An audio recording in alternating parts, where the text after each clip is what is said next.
আসসালামু আলাইকুম প্রিয় সবুজ প্রেমী বন্ধুগণ। ছাদ বাগানে যে পেঁপে গাছটি দেখতে পাচ্ছেন, এটা আমি বস্তায় রোপণ করেছিলাম,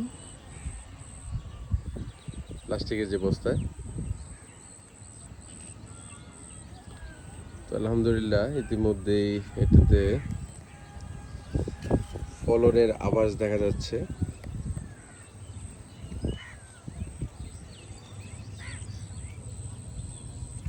বর্তমানে প্রচুর বৃষ্টিপাত হচ্ছে, তাই যেহেতু পেঁপে গাছের জন্য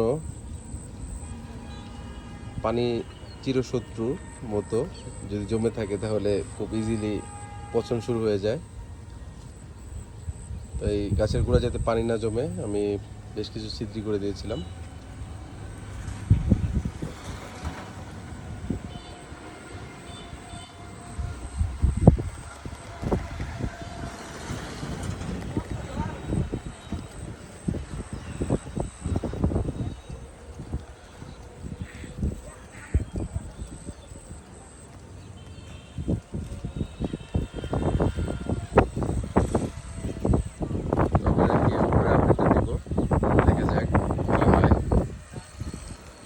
ইনশাআল্লাহ ভালো কিছু হবে।